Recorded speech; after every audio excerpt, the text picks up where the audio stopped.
میرے یقین کی بات ہے تم نے میری عبادت کا مذاق اڑایا ہے۔ پولینا، میں وہ رقم تمہیں واپس کرنے آئی ہوں۔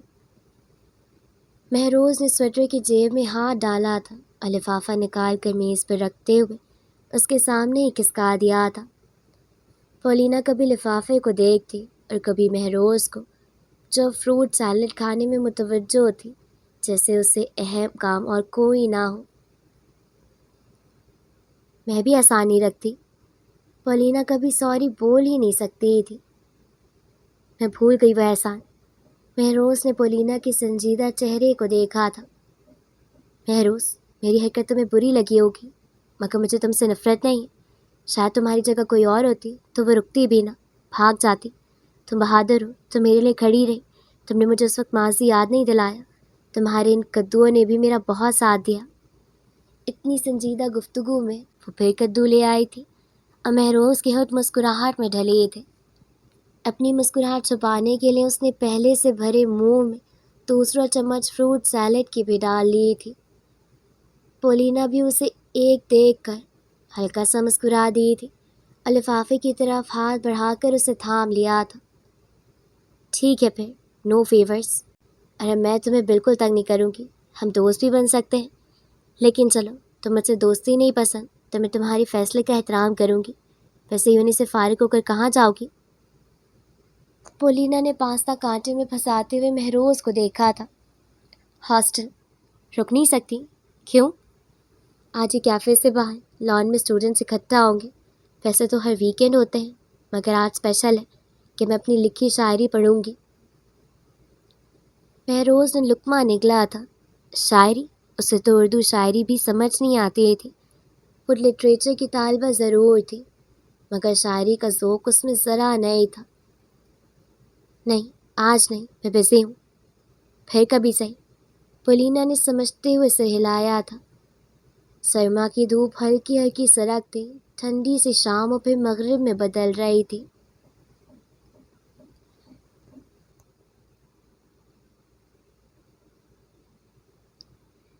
ہفتے کا دن تھا اور اسے جگہ ٹیکسٹ کر دی گئی تھی۔ وہ پنک پھولدار اور سفید فراک جینس پہنے آئینے کے سامنے کھڑی خود کو تنقیدی نظروں سے دیکھ رہی تھی۔ بالوں کو چٹیا میں باندھتے ہوئے وہ صبح صبح ہی سائیکل کے ٹوکرے سے پنک لیلیز اٹھا لائی تھی اور اب چٹیا کے ایک بل میں انہیں احتیاط سے لگا رہی تھی۔ وہ آئینے کے سامنے کھڑی بہت احتیاط سے مسکارا لگا رہی تھی۔ اسے مسکارا سے بہت ڈر لگتا تھا۔ اس کے کمرے کا دروازہ کھلا تھا اور پولینا دروازے کا ہینڈل پکڑے اپنی جگہ ششدر کھڑی تھی۔ مہروز بہت سادہ رہتے تھے، بال بھی بس کبھی جوڑے میں باندھتی تھی اور کبھی چٹیا میں۔ آج گلابی رنگ میں وہ نہایت کھلی کھلی لگ رہی تھی۔ اس کی محویت دیکھ کر مہروز نے آئینے میں اس کا عکس دیکھا تھا۔ وہ اپنی جگہ جھیپ گئی تھی۔ کیا ہوا؟ کیوں ایسے دیکھ رہی ہو؟ اب اتنی بھی بدصورت نہیں ہوں۔ مہروز نے بچوں کی طرح خفگی کا اظہار کیا تھا۔ تم تو اچھی لگ رہی ہو۔ وہ دروازہ بند کرتے ہوئے اندر داخل ہوئی تھی۔ مذاق کر رہی ہو؟ مہروز کو یقین نہیں آ رہا تھا۔ اسے کبھی کسی نے نہیں کہا تھا کہ تم اچھی لگ رہی ہو۔ میٹرک میں تو اس کا بہت مذاق اڑتا تھا۔ بس ایک گلاس بھی لگا لو تو تم چمک جاؤ گی۔ وہ فوراً اپنی میز کی طرف بڑھی تھی اور پھیلے ہوئے گلاسز میں سے پنک لپ گلاس اٹھا کر اس کے قریب آئی تھی۔ ایک منٹ، میں اس کے اجزاء دیکھوں گی۔ اس نے فوراً سے پولینا کے ہاتھ سے گلاس لیا تھا۔ کیوں؟ کوئی حرام انگریڈینٹ نہ ہونا؟ وہ آنکھیں چھوٹی کی گلاس پر لکھے کیمیکلز کے نام پڑھنے لگی۔ تم نے تو کہا تھا کہ کھانے کی چیزوں میں حرام حلال دیکھتے ہو۔ نہیں، ہر چیز میں دیکھتی ہوں۔ وہ تسلی کر کے آئینے کی طرف مڑی تھی اور گلاس کا برش ہونٹوں پر پھیرنے لگی۔ ویسے کہاں جانے کی تیاری ہے؟ پولینا اس کے بالوں میں اٹکی لیلیز کو انگلیوں سے چھوتے ہوئے پوچھ رہی تھی۔ ڈاکٹر عبداللہ نے انوائٹ کیا ہے بچوں کے ساتھ پلانٹس لگانے۔ پولینا کی انگلیاں یکدم تھمی تھیں۔ اس نے نظریں اٹھا کر مہروز کو دیکھا تھا جو اب ہونٹ آپس میں مسل رہی تھی۔ Give me 5 minutes۔ وہ کہتے ہی پھرتی سے الماری کی طرف دوڑی تھی اور اپنا جوڑا نکال کر الادین کے چراغ کی طرح غائب ہوئی تھی۔ مہروز سفید فر والے مفلر کو گردن کے گرد بل ڈال کر بیڈ پر بیٹھ کر جاگرز باندھنے لگی تھی۔ جب پولینا کپڑے بدلے کمرے میں واپس داخل ہوئی تھی، اس نے وائڈ لیگ جینز پر گرے کلر کا گرم ٹاپ پہنا ہوا تھا۔ وہ اپنی الماری سے کرلر نکال کر اب آئینے کے ساتھ لگے سوئچ بورڈ میں کرلنگ مشین کو کنیکٹ کر کے ہیٹ کرنے لگی۔ تم بھی کہیں جا رہی ہو؟ مہروز نے جاگرز پہنتے ہوئے مصروف سے انداز میں پولینا کو دیکھا تھا، جو ایک طرف کرلر گرم کر رہی تھی اور ساتھ ہی ساتھ آئی شیڈز اٹھائے انگلیوں سے تیز تیز آنکھوں پر بلیک آئی شیڈ پھیلا رہی تھی۔ ہاں، تمہارے ساتھ، جواب ہی مصروف سا آیا تھا۔ کیا؟ مہروز کے تسمے باندھتے ہاتھ تھمے تھے۔ میں یہاں بیٹھ کر کیا کر لوں گی؟ ساتھ چلتے ہیں اور پودے لگاتے ہیں۔ وہ تیزی سے اپنے بلانڈ بال کرل کر رہی تھی۔ تم بغیر انویٹیشن کے جاؤ گی؟ مہروز کا منہ حیرت سے کھلا تھا کہ یہ شادی کی انویٹیشن ہے۔ اس نے رک کر آئینے میں مہروز کو دیکھا تھا۔ مہروز نے سر نفی میں ہلایا تھا اور اگلا آدھا گھنٹہ لگا کر پولینا تیار ہو چکی تھی۔ وہ اسموکی آئیز میک اپ میں کچھ زیادہ ہی جچ رہی تھی۔ ظالم! مہروز سائیکل برج پر سے گزارتے ہوئے مشکل کا شکار لگ رہی تھی۔ وزن ہی کم کر لو، مہروز بڑبڑائی تھی۔ سائیکل چلاتے اس کے پاؤں تھکنے لگے تھے۔ وہ کیتھیڈرل چرچ سے بھی آگے نکل آئے تھے۔ اسے دور سے ہی گرین ارتھ کا بینر لگا نظر آ گیا تھا۔ پارکنگ میں بہت سی سائیکلوں کے بیچ وہ اپنی سائیکل کھڑی کرتی، سفید کندھے پر برابر کرتی اس پارک کی طرح بڑھی تھی۔ پولینا اس کے آنے سے پہلے ہی اندر جا چکی تھی۔ بہت سے چھوٹے بچے مسکراتے باتیں کرتے ہوئے وہاں موجود تھے۔ ان کے ارد گرد مرد خواتین ہاتھ میں گلوز پہنتے ہوئے آپس میں محو گفتگو تھے۔ وہ ان سب میں عبداللہ کو ڈھونڈ رہی تھی کہ اس کی آواز بائیں جانب سے آئی تھی۔ آپ کے گلوز؟ پھر اس کی طرف گلوز بڑھائے کھڑا تھا۔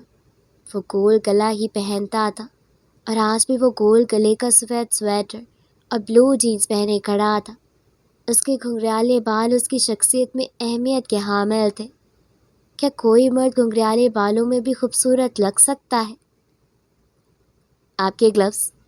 اس نے ایک بار پھر کہا تھا اور مہروز کی محویت توڑی تھی۔ مہروز خجل ہوتی گلوز پکڑ چکی تھی۔ اب کافی لیٹ آئی ہیں۔ وہ اس کے بالوں میں اٹکے پنک لیلیز کو دیکھتے ہوئے بولا تھا۔ وہ بس، اس نے اپنی طرف آتی پولینا کو دیکھا تھا۔ اسی کی وجہ سے تو لیٹ ہوئے تھے، ورنہ مہروز وقت سے پہلے پہنچنے والے لوگوں میں سے تھی۔ بس وہ سوچ کر ہی رہ گئی تھی۔ آپ مجھے گائیڈ کرتے رہیں۔ پولینا ہاتھوں میں گلوز پہنے براہ راست عبداللہ سے مخاطب تھی۔ اصل میں یہ اہتمام بچوں کے لیے کیا گیا ہے تاکہ ان میں پھول پودوں کا خیال اور ان کی پروان چڑھانے کی عادت بن جائے۔ آپ بچوں کو اسسٹ کر سکتی ہیں۔ جو اس بچے کو اسسٹ کر رہا ہے آپ اسے دیکھتی رہیں۔ وہ پولینا کو ہمیشہ کی طرح سپاٹ تاثرات کے ساتھ جواب دیتا آگے بڑھ چکا تھا۔ وہ پارک کے ایک طرف لگے میز کے پیچھے کھڑے ہو کر تالی بجا چکا تھا تاکہ سب اس کی طرف متوجہ ہوں۔ سارے بچے اور بڑے اب میز کی طرف رک کے خاموش کھڑے تھے۔ مہروز کے دل میں خواہش جاگی کہ کاش پاکستان کے ہر شہر میں بھی یوں پودوں کے حوالے سے شعور اجاگر کیا جائے تو یقیناً پاکستان کے موسم پر فرق پڑ سکتا ہے۔ آپ سب کی آمد کا شکریہ، سب سے زیادہ ان سویٹ کڈز کا۔ اس نے مسکرا کر جرمن میں اپنے خطاب شروع کیا تھا۔ یہ کیمپ بچوں کے لیے لگایا گیا ہے کیونکہ ہمارے بچے ہمارا مستقبل ہیں اور اچھی قوم ہے بچوں پر انویسٹ کرتی ہیں۔ پھول پودوں سے پیار کرنا چاہیے کیونکہ ان کی وجہ سے یہ زندگی خوبصورت ہے۔ آپ کا ماحول خوبصورت ہے اور سب سے بڑھ کر آپ کی آب و ہوا تازہ ہے۔ اچھا، جب بیج بو دیا جائے تو اگلا سٹیپ کیا ہونا چاہیے؟ مہروز نے سب سے پہلے ہاتھ کھڑا کیا تھا۔ عبداللہ نے مہروز پر نظر ڈالی تھی اور اس کو دیکھا دیکھی سب نے مڑ کر مہروز کو دیکھا تھا۔ مہروز نے جھیپ کر پولینا کو دیکھا تھا جو کسی مقناطیس کی طرح بس عبداللہ کی طرف کھنچ رہی تھی، دیکھ رہی تھی۔ عبداللہ نے ایک بچے کی طرف ہاتھ سے اشارہ کیا۔ اس کا خیال کرنا چاہیے۔ بچے نے نہایت پرجوش ہو کر جواب دیا تھا۔ اور عبداللہ نے براہ راست محروز کو دیکھا تھا۔ بیج تو پودے کا بالکل پہلا سٹیپ ہوتا ہے، یہ نہایت اہم سٹیپ ہے۔ بیج میری ہی کوشش کی وجہ سے اگ کر بڑا پھولدار درخت بھی بن سکتا ہے اور مرجھا بھی سکتا ہے، سو اسے بھولنا بالکل نہیں چاہیے۔ جب وہ تنا سا بن جائے تو اس کی اتنی حفاظت کرنی چاہیے کہ وہ مضبوط درخت یا پودے کی صورت اختیار کر لے۔ جب وہ بڑا ہو تو اس پر توجہ دی جائے اور اس کے ساتھ باتیں کی جائیں۔ پودا آپ کو سنتا ہے، آپ کو محسوس کرتا ہے، آپ کا خاموش دوست ہوتا ہے۔ عبداللہ یک ٹک اسے دیکھتا جا رہا تھا۔ سامعین نے مڑ کر عبداللہ کو دیکھا تھا کہ وہ انگریزی میں کی گئی بات کا جرمن ترجمہ کرے گا، مگر بس وہ خاموش کھڑا رہا۔ ٹرانسلیشن پلیز، کسی نے اونچی آواز میں عبداللہ کو مخاطب کیا تھا۔ مہروز کی آنکھیں بھی کھلی تھیں، بہت کھل گئی تھیں، جیسے دماغ میں کسی آئیڈیا کے آ جانے سے ہوتا ہے۔ اس کا دل دھڑکا تھا۔ وہ فوراً اپنے بیگ سے فون نکالتے ہوئے گیدرنگ سے ذرا دور چلتی گئی اور فون پر کھٹا کھٹ اس کی انگلیاں چل رہی تھیں۔ اسے ریسرچ کا آئیڈیا آ گیا تھا۔ وہ کافی دیر ایک درخت کے تنے سے ٹیک لگائے کھڑی نوٹس میں لکھے جا رہے تھے جب کسی نے اس کے فراک کا کونا پکڑا تھا۔ مہروز نے دائیں طرف چہرہ موڑا تھا۔ وہ ننھا سا جرمن بچہ تھا۔ اس نے بیج مہروز کی طرف بڑھایا تھا۔ مہروز اور کئی بچے اب مٹی کھود کھود کر اسے نرم بنا رہے تھے۔ وہ گاہے بگاہے ایک نظر عبداللہ پر بھی ڈال دیتی تھی، جو بچوں کے ساتھ نہایت مصروف تھا، اور پولینا اس کے ساتھ۔ دن تک انہوں نے بہت سے بیج بو دیے تھے۔ مہروز چہرے پر آئی لٹ کو مٹی سے اٹے گلو سے پیچھے کرتے ہوئے اٹھی تھی، جو لمبی شاخوں والے درخت تلے اسے چڑیا گری نظر آئے۔ مہروز گلوز اتار کر مٹی پر رکھتے ہوئے بیگ سنبھالتے ہوئے اس چڑیا کے نزدیک گئی تھی اور دائیں گھٹنے کے بل زمین پر بیٹھی تھی۔ اس نے نرم ہاتھوں کے ساتھ چڑیا ہاتھوں کی ہتھیلی میں اٹھائی تھی۔ اس کا بایاں پر زخمی تھا اور وہ رک رک کر سانس لے رہی تھی۔ مہروز نے چڑیا واپس مٹی پر رکھی تھی اور بیگ کا زپ کھولتے ہوئے اس نے ٹشو پیپر اور پانی کی بوتل باہر نکالی تھی۔ تم ٹھیک ہو جاؤ گی؟ اس کی آنکھیں گیلی ہونا شروع ہوئی۔ اسے چوزے کا بچہ یاد آیا تھا جو بہت پیار سے اس نے اپنے پاس رکھا تھا، اور 4 ہفتوں بعد جب وہ اس کے ساتھ مانوس ہو گئی تھی تو اسے بلی اٹھا کر لے گئی تھی۔ اسے لگا تھا اس کی اولاد مر گئی ہے۔ وہ پورے 2 دن اس کے لیے روتی رہی۔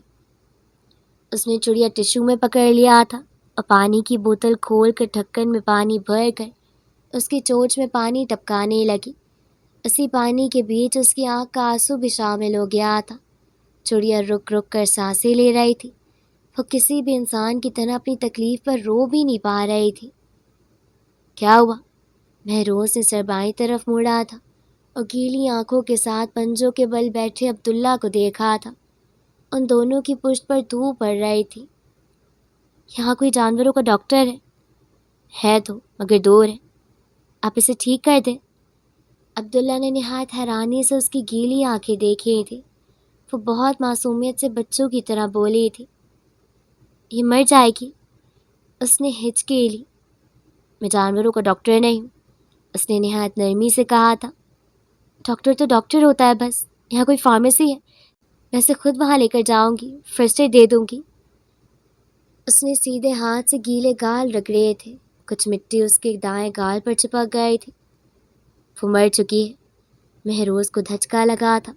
اس نے پلکیں جھپکا جھپکا کر آنکھوں کی نمی پیچھے دھکیلنے کی کوشش کی تھی اور چڑیا کو شہادت کی انگلی سے ہلایا تھا، لیکن وہ نہیں ہلی تھی۔ وہ واقعی مر چکی تھی۔ مہروز ایک بار پھر بے آواز رونے لگی تھی۔ اسے بے آواز ہی رونے کی عادت ہو گئی تھی۔ وہ روتی رہی، اس کے آنسو مٹی پر گرتے رہے اور عبداللہ ہاتھ آپس میں ملائے اسے دیکھتا رہا۔ کیا ہو رہا ہے یہاں؟ پولینا ان دونوں کی پشت کی طرف کھڑی ہو گئی تھی، مگر ان کی طرف سے جواب ندارت۔ پولینا مہروز کی پشت کی طرف سے گھوم کر مہروز کی دائیں طرف کھڑی ہو گئی تھی، جہاں سے منظر صاف نظر آ رہا تھا۔ مہروز چڑیا کو ہاتھوں میں پکڑے آنسو بہائے جا رہی تھی اور عبداللہ اسے یک ٹک دیکھ رہا تھا۔ تم اتنے چھوٹے دل کی ہو روزے؟ پولینہ گھٹنوں سے جینس اوپر کھینچتے ہوئے پنجوں کے بل بیٹھی تھی۔ مہروز اس کی بات پر دھیان دیے بغیر مٹی کھودنے لگی تھی۔ پولینہ اور عبداللہ اسے خاموشی سے دیکھتے رہے۔ وہ چڑیا مٹی کے سپرد کر کے مٹی برابر کر چکی تھی۔ ہر شے کسی نہ کسی کا خوراک ہوتی ہے۔ کیا مطلب؟ مہروز نے ناک سے گیلی سانس کھینچی تھی۔ مطلب کسی نہ کسی کو اس کو کھانے کی کوشش کی تھی۔ مطلب کسی نے اس کو کھانے کی کوشش کی تھی شاید، اور یہ اسی کے نصیب کا خوراک نہیں تھی۔ اپنا دفاع کرتے ہوئے زخمی ہو گئی اور مر گئی۔ عبداللہ نے گہرا سانس لے کر وجہ بتائی تھی۔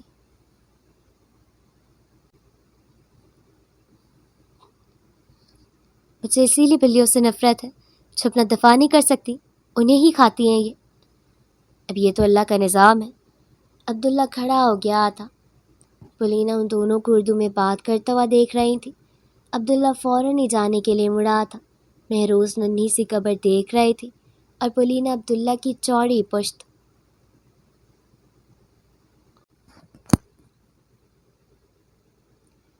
فری برگ کی نرم دھوپ یہاں آنے والوں کو اپنا اسیر کر دیتی ہیں۔ ایسے ہی کئی نرم دھوپ کی صبح آئی تھی۔ مہروز کو اپنے ٹوکرے میں پنک لیلیز دیکھنے کی عادت ہو گئی تھی، اور کئی دنوں سے صبح ہی ٹوکرا اسے خالی ملتا تھا۔ اس نے ایک دن خالی رہنے دیا، مگر وہ خالی ٹوکرا اجاڑ لگ رہا تھا۔ وہ روزانہ کیفے کے لیے پھول لینے کے ساتھ اب پھر سے اپنے لیے بھی پھول لینے لگی تھی۔ جانے والے نے بہت بری عادت ڈالی تھی اسے کئی دن ہو گئے تھے فیور کا اکاؤنٹ بنائے، مگر کام کی کوئی ریکویسٹ اب تک نہیں آئی تھی، اور آج اس کی پریزنٹیشن کا دن تھا۔ اس نے وہی پرپل قمیض پھر پہن لی تھی۔ اس نے کئی مہینوں سے معاہدہ کو نیا جوڑا آرڈر کرنے کو نہیں کہا تھا۔ اس کی قمیصوں کا رنگ بھی سب کو یاد ہو گیا تھا۔ وہ ڈائس کے پیچھے کھڑی تھی۔ میز پر لیپ ٹاپ رکھا ہوا تھا اور لیپ ٹاپ LCD سے منسلک تھا۔ اس کی سلائڈز تمام اسٹوڈنٹس کو نظر آ رہی تھیں۔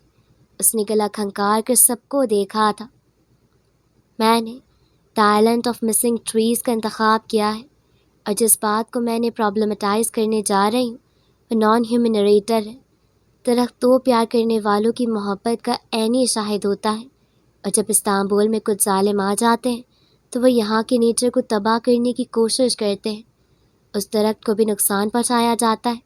سو میرا آرگیومنٹ یہ ہے کہ نان ہیومن انٹیٹیز بھی محسوس کرتی ہیں اور وجود رکھتی ہیں۔ ایک منٹ، مہروز نے رک کر سر کو دیکھا تھا۔ کیا آپ کو لگتا ہے آپ کا آئیڈیا اوریجنل ہے؟ جی، مہروز نے پورے اعتماد کے ساتھ کہا تھا۔ تو آپ کی اسٹڈی کمزور ہے۔ سر میتھیو کا ریسرچ آئیڈیا بھی یہی تھا۔ ان کو لٹریچر ریویو میں شامل کیا ہے میں نے، پر میرے تھیورسٹ مختلف ہیں، بات مختلف ہے، کانٹیکس مختلف ہے۔ آپ کا آئیڈیا نیا نہیں ہے۔ میرے پاس اتنا وقت نہیں ہے مہروز کہ میں آپ کے آئیڈیاز سنتا رہوں۔ آپ لوگوں کے پاس ریسرچ لکھنے کا وقت بہت ہی کم ہے، اور آپ اس وقت کو گوا چکی ہیں۔ تھیورے کے سر اپنی موٹی اینک کو 2 انگلیوں سے ٹھیک کر کے دروازے کی طرف مڑے تھے۔ سر، میں چینجز کر لوں گی پلیز۔ مہروز کا دل ڈوبا تھا۔ پوری کلاس کو حیرت تھی، کسی کا بھی ریسرچ آئیڈیا ریجیکٹ نہیں ہوا تھا سوائے مہروز کے۔ No second chances sir please. Mehroz ان کے پیچھے بھاگی تھی، اور وہ تو جیسے سننے کے موڈ میں ہی نہیں تھے، اور دروازہ کھول کر جا چکے تھے۔ مہروز گہرے گہرے سانس لیتی خود کو نارمل کرنے لگی تھی۔ اسے ہار نہیں ماننی تھی۔ اس کی تعلیم ہی اس کی اولین فوقیت تھی۔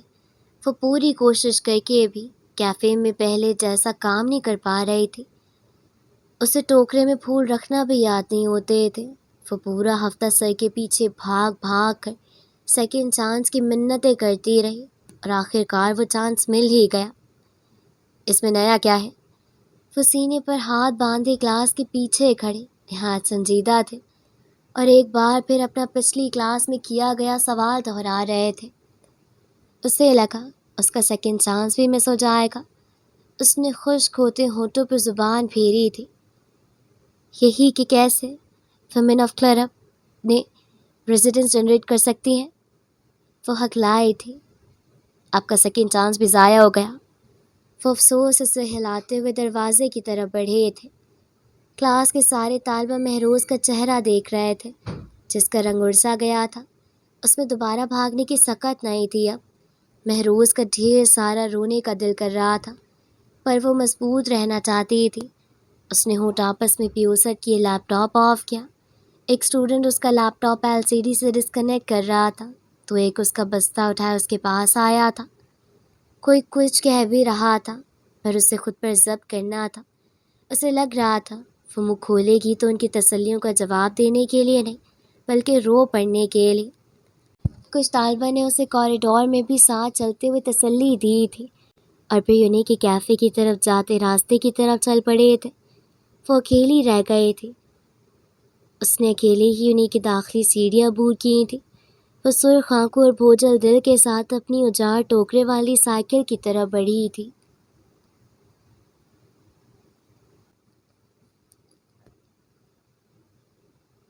وہ سائیکل چلاتے چلاتے بھی تھک چکی تھی۔ ٹھنڈ سے اس کی ناک سرخ ہو رہی تھی، اور آنکھیں رونے کی وجہ سے۔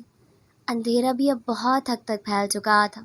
نہ صرف اسٹریٹ لائٹس بلکہ کچھ گلیوں میں لگے خوبصورت کمکمے بھی اس شہر پر اندھیرا نہیں رہنے دیتے تھے۔ وسیع پارک کے قریب سائیکل پارک کے جالے کے قریب کھڑی کر تھی۔ اب اس وسیع پارک میں واک کیے جا رہی تھی۔ اس وقت پارک میں بہت ہی کم لوگ تھے، اور جو تھے وہ طالبہ لگ رہے تھے۔ ان طالبہ میں بیٹھے ایک لڑکے کو ہنستے ہوئے دیکھ کر اسے ڈھیر سارا رونا آیا تھا۔ جب دل بوجھل ہو اور کسی کو ہنستا ہوا دیکھ لیا جائے تو آنکھیں خود بخود بھر جاتی ہیں۔ اس کے آدھے مارکس یہیں کٹ گئے تھے، اور اب ایک سائنوپسس رہتا تھا، مگر اس کا ویٹیج کم تھا۔ وہ فائنل کے لیے محنت کر بھی لیتی، تب بھی اس ریسرچ کے مارکس ضروری تھے۔ اسے 75% تو لازمی لانے تھے۔ وہ اسکالرشپ پر آئی تھی، اپنے پلے سے وہ یہ فی افورڈ نہیں کر سکتی تھی، مگر وہ اس سبجیکٹ میں اتنے مارکس نہ لے سکی تو اس کا CGPA بہت خراب ہو جائے گا۔ ہوا اسے اس کے کانوں کے پاس نکلی لٹیں لہرا رہی تھی۔ وہ پانی کے قریب ہی لگے بینچ پر بیٹھ گئی تھی۔ دونوں گھٹنوں کے بیچ دونوں ہاتھوں کی ہتھیلیاں رکھ کر وہ ہچکیاں لے کر روئی تھی۔ پارک خالی تھا، اور کون یہاں اس کی آواز سنے گا؟ وہ وقفے وقفے سے رک کر سانس بھی لیتی تھی۔ گرم بھاپ اس کے منہ سے نکلتا ہوا میں تحلیل ہو جاتا تھا۔ وہ جیکٹ کی جیبوں میں ہاتھ ڈالتے ہوئے اٹھی تھی اور کناروں کے قریب کھڑی ہو گئی تھی، ٹھنڈے پانی کے نہایت نزدیک، اتنی نزدیک کہ جاگر پھسلنے پر وہ گر سکتی تھی۔ اس کا دماغ شدید معاف تھا، اور اسے کچھ سمجھ نہیں آ رہی تھی کہ اب اسے کیا کرنا چاہیے۔ اس نے ہچکی لے کر اپنے جاگرز کو دیکھا تھا، اور پھر ٹھہرے ہوئے ٹھنڈے پانی کو۔ یہ خودکشی کی اچھی جگہ نہیں ہے۔ وہ مردانہ آواز پر اچھل رہی تھی، اور اس کا دایاں پیر واقعی پھسلا تھا کہ دو مضبوط مردانہ ہاتھوں نے اسے تھام لیا تھا، اور آہستہ سے پیچھے ہٹاتے ہوئے اس کے بازو چھوڑ دیے تھے۔ مہروز کا دل بری طرح دھڑک رہا تھا۔ اس کا تنفس خوف سے پھول گیا تھا۔ وہ واقعی ٹھنڈے پانی میں گرنے والی تھی۔ اس نے نیم تاریکی میں گھنگریالے بالوں والے مرد کو دیکھا تھا، جس کی بڑی بڑی آنکھیں اسی پر جمی ہوئی تھی، بلکہ آج اس میں خفگی تھی۔ اکثر اس ٹائم یہ لوگ یہاں خودکشی کرنے آ جاتے ہیں۔ یہ پانی نہایت ٹھنڈا ہے، اور موت جلد واقع ہونے کی بہت سے چانسز ہیں۔ اسی لیے پولیس یہاں بہت گشت کرتی ہے، تاکہ کوئی طالب علم ایسی حرکت نہ کرے۔ وہ ٹھہر ٹھہر کر اسے سمجھا رہا تھا، یا خود غلط سمجھ رہا تھا؟ اب غلط سمجھ رہے ہیں۔ مہروز کے آئی برو اکٹھے ہوئے تھے۔ اسے عبداللہ کی آواز سور کی طرح لگی تھی، جو کچھ دیر پہلے اس کا دل دہلا گئی تھی۔ تو آپ یہاں کنارے پر کھڑی پانی کی پیمائش کر رہی تھی؟ مہروز نے سینے پر ہاتھ باندھتے ہوئے اس کی سردی کی وجہ سے سرخ پڑتی ناک کو گھورا تھا۔ سرخ ناک؟ وہ تو روئی بھی تھی، اور رونے کی وجہ سے اس کی ناک سرخ ہو کر پھول جاتی تھی، اور ہونٹ کا اوپری حصہ بھی۔ اس کا اس بات پر کتنا مذاق اڑایا گیا تھا میٹرک میں۔ اسے بند گوبھی کہا گیا تھا، مرغی جو انڈے دے رہی ہو، اور پتہ نہیں کیا کیا۔ مہروز گردن میں بندے مفلر کو ڈھیلا کر کے اسے ماسک کی طرح ناک اور چہرے کے گرد پھیلا کر باندھنے لگی تھی۔ اب آپ مفلر سے خودکشی کریں گی؟ وہ غور سے مہروز کے مفلر ناک کے گرد باندھتے ہوئے دیکھنے لگا۔ آپ کب سے یہ کہانیاں بنانے لگے؟ اس نے سچ ہو کر پوچھا تھا۔ کون سی کہانیاں؟ یہی کہ میں خودکشی کر رہی ہوں گی۔ آپ پانی کے قریب کھڑی تھی۔ آپ کا انالیسس خراب ہے۔ یہاں لوگ کمزور دل کے ہوں گے جو یہاں خودکشی کرنے آتے ہوں گے۔ میں پٹھان ہوں، مضبوط اعصاب کی۔ اس نے فخر سے آئی چکائے تھے۔ اب تو فوراً سے کہانی کا دی این اپنی مرضی کا بنا دیتے ہیں۔ عبداللہ لانگ جیکٹ کی جیبوں میں ہاتھ ڈالے ہونٹ آپس میں مسلتے ہوئے اسے دیکھ رہا تھا۔ اچھا تو روئی تھی؟ مہروز نے کوفت سے آنکھیں میچ لی تھیں۔ ایک تو یہ بوجھل دل اسے شرمندہ کروانے پر تلا ہوا تھا۔ آپ کیا میری مخبری کرتے ہیں؟ میں جہاں جاتی ہوں آپ آ جاتے ہیں، یہ بری بات ہے اس نے شکایتی لہجے میں کہتے ہوئے اسے دیکھا تھا۔ اب اس کا آدھا چہرہ ناک تک مفلر میں چھپا ہوا تھا۔ خبر آپ غلط سمجھ رہے ہیں، میں مخبری نہیں کرتا، بلکہ میں اس پارک میں اکثر آتا ہوں۔ 2-4 طالبہ کو خودکشی سے بچایا ہے اس نے بھی مہروز کے انداز میں جواب دیتے ہوئے کندھے اچکائے تھے، پر چہرے کے تاثرات سپاٹ تھے۔ Good for you. تو آپ پھر کیوں رو رہی تھیں؟ Academic stress? اس کی سوئی بس رونے پر اٹکی ہوئی تھی۔ مہروز نے سر اس بات میں ہلا دیا تھا۔ عبداللہ نے ہنکارا بھرا تھا۔ یہاں بہت ٹھنڈ ہے، کسی کیفے چلتے ہیں؟ میں یہاں کی کیفے سے کچھ نہیں کھاتی۔ مسلم کھانا ملتا ہے قریب میں، دیسی مینیو بھی ہے، یقیناً آپ کو نہیں پتا ہوگا تو آج اپنی آنکھوں سے دیکھ لیجیے گا۔ دیسی مینیو پر مہروز کی آنکھیں کھل گئی تھیں، منہ میں پانی بھی آیا تھا۔ کب سے دیسی کھانے کا دل تھا اور وہ انکار نہیں کرنا چاہتے تھے۔ اس ریسٹورانٹ کا نام سلطان تھا، جہاں پر نہ صرف مسلم بلکہ ملیشین اور انڈونیشین بھی کھانے ملتے تھے۔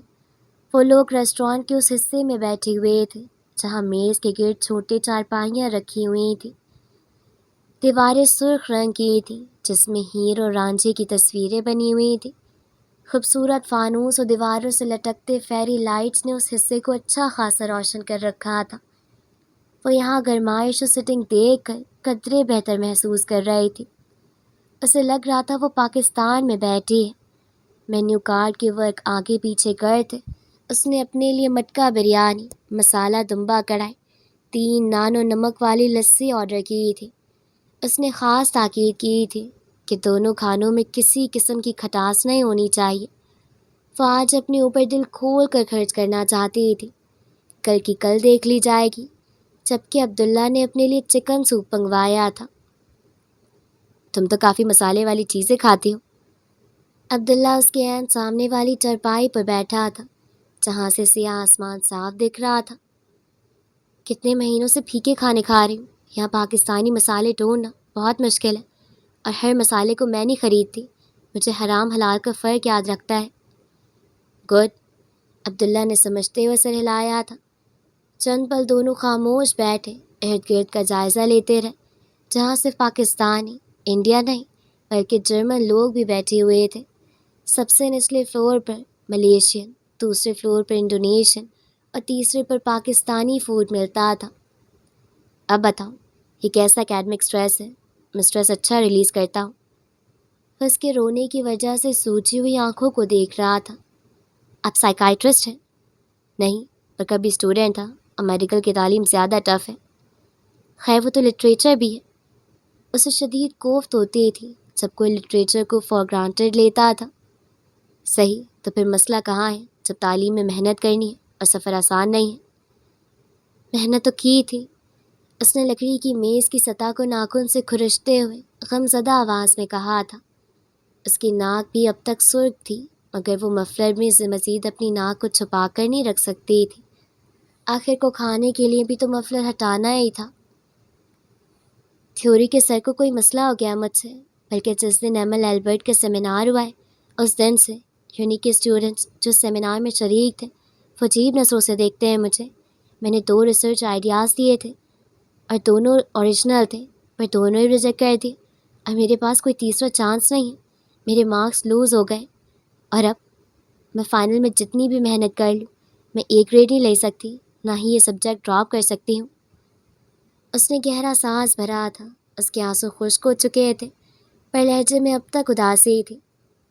ایم ایل ایلبرٹ کا تعارف کروا دوں، ایک اکیڈمک آتھر ہے، ہمارے یونی میں سیمینار اٹینڈ کرنے آئے تھے، مسلمان خواتین کو ٹارگٹ بنایا ہوا تھا، اب مجھے غصہ آ گیا۔ بس مجھے لگتا ہے میں نے ان سے جو بحث کی وہ کسی کو پسند نہیں آئی، شاید تھیوری کے سر تک پہنچ گئی ہوگی۔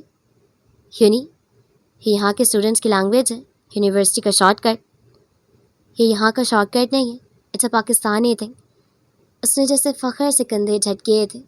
عبداللہ اسے خاموشی سے دیکھتا رہا، اور یہ خاموشی اتنی طویل ہوئی کہ ان کا آرڈر آ چکا تھا۔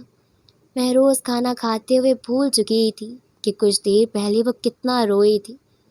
عبداللہ سوپ کے چمچ لیتا اسے ایک ایک لقمے کو انجوائے اور اللہ کا شکر ادا کرتے ہوئے دیکھ رہا تھا۔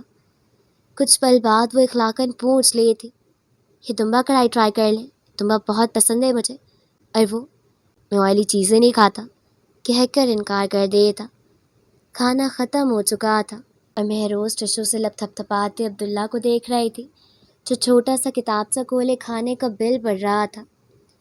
کتنا بنا؟ زیادہ نہیں ہے۔ وہ کتاب سا بند کر کے میز پر رکھتے ہوئے اپنی جیکٹ کے اندرونی جیب سے والیٹ نکالنے لگا۔ مہروز نے ہاتھ بڑھا کر کتاب سا اٹھایا تھا اور بل پڑھ کر اپنی بیگ کا زپ کھولنے لگی۔ عبداللہ ہاتھ میں والیٹ پکڑے اسے دیکھ رہا تھا۔ مہروز چند نوٹ نکال کر کتاب سے کے اندر رکھتے ہوئے کتاب سا میز پر رکھ چکی تھی۔ یہ میرے کھانے کا بل، یعنی اپنے کھانے کا بل تم خود دو۔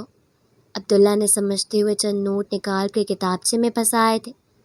ریسٹورانٹ کے باہر سڑک تک اندر لگی لائٹ کی روشنی اپنا عکس چھوڑ رہی تھی۔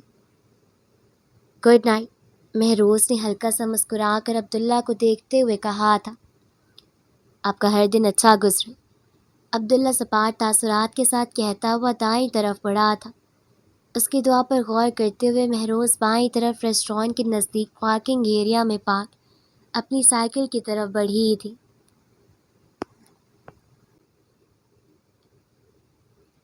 ہر صبح کی سنہری اور نرم دھوپ ویلکم کرتی ہے، اور یہ صبح بھی خوشگوار تھی۔ اسے فیور پر پہلا آرڈر ملا تھا۔ اسے ایک ہالی ووڈ سیلیبریٹی کی بریک اپ پر 500 الفاظ کا اسکرپٹ لکھنا تھا، جس کے اسے $20 ملتے۔ اسے اس اگلی صبح پتہ لگا کہ پولینا بھی اس کے کیفے میں ہائر ہو چکی ہے۔ آٹو اچھا بندہ ہے، ویسے ایک دن تم سائیکل چلانا اور ایک دن میں، روزانہ ساتھ ہی کیفے اور ساتھ ہی یونیورسٹی جایا کریں گے، واپس پر میں خود آ جایا کروں گی۔ پولینا نے مسکرا کر کہتے ہوئے اپنے سارے دانتوں کی نمائش کر دی تھی، اور مہروز صرف صبر سے سر ہلا کر رہ گئی تھی۔ اب روزانہ سائیکل کے ٹوکرے میں پنک لیلیز کے ساتھ سفید لیلیز کا بھی اضافہ ہو گیا تھا، کیونکہ پولینا کو سفید لیلیز پسند تھی۔ وہ کیفے کی یونیفارم کے ساتھ منی اسکرٹ پہنتی تھی اور کافی میں مختلف رنگ کے شیپس بناتی تھی۔ اس کی مختلف شیپس کی کافی پسند کی جا رہی تھی۔ اس نے اسے اگلی صبح ارادہ کیا تھا کہ وہ تھیوری کے پیپر میں جان بوجھ کر فیل ہوگی تاکہ امپروومنٹ کا چانس ملے، اور امپروومنٹ کے لیے اسے پیسے چاہیے تھے۔ وہ دوسری جاب کی تلاش میں اب پہلے سے بھی زیادہ تیزی سے علی آئی تھی، اور اسے اس اگلی صبح سے خوشخبری ملی تھی۔ تھیوری کے سر یونیورسٹی چھوڑ چکے تھے اور اس کی جگہ نئے سر آنے والے تھے۔ وہ پنک فراک اور سفید سویٹر پہنے تیزی سے سائیکل چلا رہی تھی۔ تم آہستہ سائیکل چلا رہی ہو روزے؟ مہروز کو اپنی پرس سے پولینا کی آواز آئی تھی۔ یہ فل سپیڈ ہے پونا، اس نے ہانپتے ہوئے جواب دیا تھا۔ مہروز نے بھی اس کا نک نیم ڈھونڈ لیا تھا، پونا۔ وہ تقریباً 1:15 یونیورسٹی پہنچی تھی۔ اس کے اترتے ہی پولینا اس کی سائیکل تھام کر پارک کر رہی تھی۔ مہروز بھاگتے ہوئے سیڑھیاں عبور کر کے بلڈنگ میں داخل ہوئی تھی۔ طالبہ سے ٹکرانے سے بچتے ہوئے وہ یونی کی سفید سیڑھیوں کو پھلانگ کر چڑھ رہی تھی، اور اسی بھاگ دوڑ میں اس کے بال جوڑے سے آزاد ہو کر اس کی پشت پر پھیل چکے تھے۔ بھاگنے کی وجہ سے اس کے گال سرخ ہو چکے تھے۔ وہ پھولے تنفس کے ساتھ اپنی کلاس کے نزدیک آئی تھی اور آہستہ سے دروازہ کھولا تھا۔ آج اس کا ہمیشہ کلاس میں سب سے پہلے آنے کا ریکارڈ ٹوٹ چکا تھا۔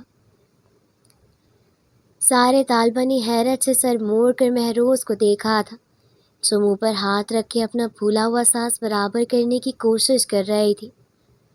اس نے گردن موڑ کر ڈائس کے ساتھ کھڑے مرد کو دیکھا تھا۔ وہ مڈ 40s میں لگ رہا تھا، جس کی کلمیں سفید اور باقی بال کالے گھنے سے ایک طرف کو جمے ہوئے تھے۔ ٹرٹل نیک سویٹر پر مفلر باندھ رکھا تھا، آنکھوں پر زرد رنگ کی اینک تھی اور ہونٹوں کے نیچے تکون صورت داڑھی رکھی تھی، بلکہ بال ہی تکون صورت چھوڑ رکھے تھے۔ بس آپ ہی آج کی کلاس کی پہلی ایبسنٹی ہیں۔